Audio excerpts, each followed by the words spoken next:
ഇല്ല, എന്റെ മൊഴി ഇപ്പോൾ എടുക്കാൻ പോകുന്നേ ഉള്ളൂ. മൊഴി കുറച്ച് രേഖകൾ കൊടുത്തിട്ടുണ്ട്. ഇപ്പോൾ ഒരു മൊഴി ഇപ്പോൾ കൊടുത്തത് സിദ്ധാർത്ഥന്റെ അമ്മയെ കൊടുത്തിട്ട് ഇറങ്ങിയത്. ഞാൻ കയറാവുന്നേ ഉള്ളൂ. സിദ്ധാർത്ഥന്റെ അമ്മയ്ക്ക് പറയാനുള്ളത് പറഞ്ഞിട്ട് ഞാൻ പറയാം. ഞങ്ങൾക്ക് ബാക്കിയുള്ള കാര്യങ്ങളെല്ലാം പറഞ്ഞിട്ടുണ്ട്. നേരത്തെ ഞങ്ങൾ മൊഴിയെല്ലാം കൊടുത്തിട്ടുള്ളതല്ലേ. അപ്പോൾ ഇതിന് ജുഡീഷ്യലിന് ഇപ്പോൾ ആദ്യമായിട്ടാണ് കൊടുക്കുന്നത്. ഞങ്ങൾക്കറിയാവുന്ന കുറച്ചുകൂടെ കാര്യങ്ങളുണ്ടായിരുന്നു, പുറത്തു വരേണ്ട കുറച്ച് കാര്യങ്ങളും കൂടെ ഉണ്ടായിരുന്നു, അതൊക്കെ കൊടുത്തിട്ടുണ്ട്. ഈ പ്രതികൾക്ക് നിലവിൽ ഹൈക്കോടതിയിൽ നിന്ന് ജാമ്യം കിട്ടിയ ഒരു സാഹചര്യമുണ്ട്.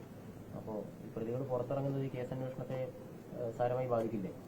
തീർച്ചയായും. അതിപ്പോ ആദ്യമേ തെളിവുകളെല്ലാം നശിച്ചായിരുന്നു.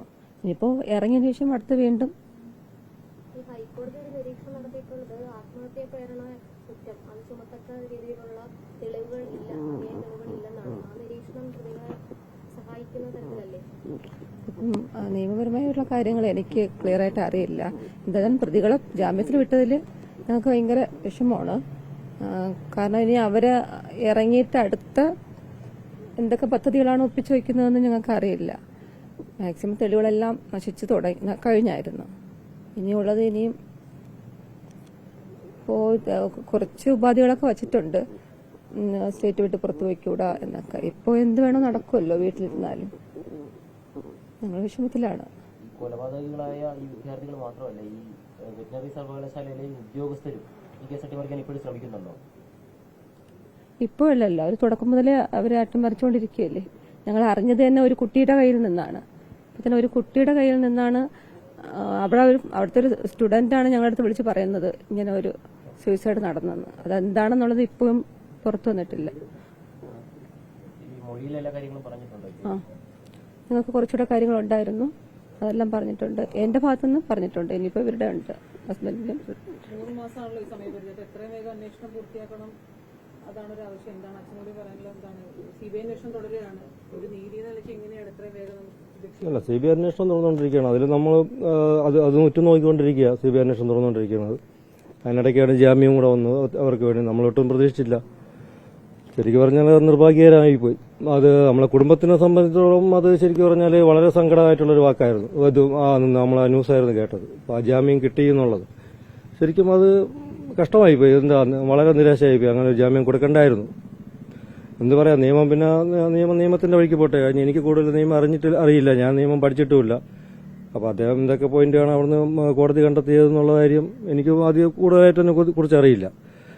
പലരും നമ്മളെ വീട്ടിൽ വന്ന് എന്നെ ചോദിക്കുന്നു എന്തുകൊണ്ടാണ് എന്തുകൊണ്ട് കൊടുത്തു. അപ്പം ഞാനെന്താ ഒരു മറുപടി പറയേണ്ടത്? ഞാൻ പറഞ്ഞ നിയമത്തിന്റെ വഴിക്ക് പോട്ടെ. ആ രീതിയാണ്. ഞാൻ എന്റെ വഴിക്ക് പോവാം. കൊടുമല്ല. ഇപ്പം ബഹുമാനപ്പെട്ട കോടതി എന്താണ് കണ്ടുപിടിച്ചതെന്ന് നമുക്ക് കൂടുതലായിട്ട് അറിയില്ല. പിന്നെ ജുഡീഷ്യൽ അന്വേഷണം ഇപ്പോൾ നടക്കുന്നുണ്ട്. ബഹുമാനപ്പെട്ട ഗവർണർ അദ്ദേഹത്തിന്റെ അന്വേഷണം നടക്കുന്നുണ്ട്. അതിനുള്ള മൊഴി കൊടുക്കാനാണ് വന്നത്. എന്നാലും ശുഭാപ്തി വിശ്വാസമുണ്ട്. രണ്ടും നല്ല രീതിയിൽ തന്നെ പോകും. പിന്നെ വേറൊരു കാര്യം എന്ന് പറഞ്ഞാൽ ഇപ്പം ഈ ഇപ്പൊ വന്നതെന്ന് പറഞ്ഞാൽ ഞങ്ങൾ വന്നതെന്ന് പറഞ്ഞാൽ സിദ്ധാർത്ഥന്റെ കൊലയാളികളെ കണ്ടെത്തുക അതൊന്നും മാത്രമല്ല, ഈ കൊലയിൽ കൂട്ടുനിന്നവരെയും കൂടെ നമുക്ക് ഇതിൽ പ്രതിയാക്കണമെന്നല്ല, കൂട്ടുനിന്നവരെ കൂടെ വെളിച്ചത്ത് കൊണ്ടുവരണം. കൂട്ടുനിന്നത്, പിന്നെ ഇതിന് മറച്ചു വെച്ചത്, കൊലയാളികൾക്ക് സഹായം കൊടുത്തവർ. ഈ 3 സെക്ഷനാണ്. ഇതിലിപ്പോ സഹായിച്ചത് ആരാണ്? കൊലയാളികളെ രക്ഷിക്കാൻ സഹായിച്ചത്. പിന്നെ അത് മറച്ചു വെച്ചത് അവിടുത്തെ അധികാരികൾ. അതിൽ ഏറ്റവും വലിയ ഉദാഹരണമാണ് അവിടുത്തെ ആദ്യത്തെ VC ശശീന്ദ്രൻ എന്ന് പറഞ്ഞത്. ആ ശശീന്ദ്രൻ എന്ന് പറഞ്ഞാൽ ആ VC ആദ്യത്തെ എന്റെ സിദ്ധാർത്ഥന്റെ പോസ്റ്റ്മോർട്ടം നടക്കുന്ന സമയത്ത് ആ ഹോസ്പിറ്റലിൽ അവിടുത്തെ സുൽത്താൻ ബത്തേരി ഹോസ്പിറ്റലിൽ പോസ്റ്റ്മോർട്ടം നടക്കുന്ന സമയത്ത് ആ VC അവിടെ ചെയ്തുകൊണ്ടിരിക്കുന്നത് അവിടുത്തെ അധ്യാപകർക്ക് അപ്ഗ്രേഡ് ചെയ്യാനായിട്ട് അവിടെ ഇന്റർവ്യൂ ചെയ്തുകൊണ്ടിരിക്കുക. ആ കോളേജിൽ, ഇതേ വെറ്റിനറി കോളേജിൽ ഈ കൊലപാതകം നടന്ന അതേ ക്യാമ്പസിനകത്ത്.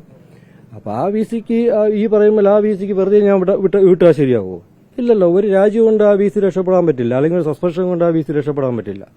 അതിനെതിരെ എനിക്ക് വ്യക്തമായ തെളിവുകൾ ഇത്രയും ദിവസം കൊണ്ട് ഞാൻ ചുമ്മാ ഇരിക്കുകയല്ലായിരുന്നു. അപ്പൊ അതിന് എന്തൊക്കെ ചെയ്യാൻ പറ്റും, എന്തൊക്കെ തെളിവുകൾ എനിക്ക് എടുക്കാൻ പറ്റുമോ എനിക്ക് എന്റെ രീതിയിൽ ഞാൻ എടുത്തിട്ടുണ്ട്. പിന്നെ രണ്ടാമത്തെ VC ചെയ്ത ഉടനെ പട്ടികളെ തുറന്നു വിടും പോലെ അതിൽ സസ്പെൻഷനിലായിട്ടുള്ള കുറച്ച് പേരെ ഉണ്ടായിരുന്നു, 10-31 ഫസ്റ്റ് ഇയർ.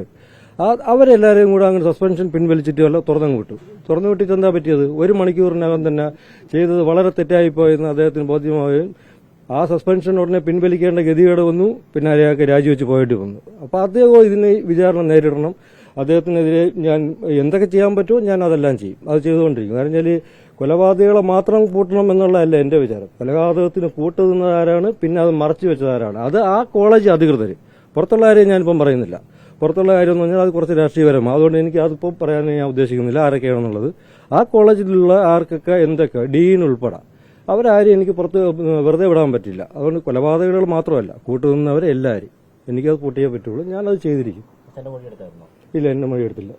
സംസാരം ഇല്ല, വിളിക്കും വെയിറ്റ് ചെയ്തുകൊണ്ടിരിക്കുക.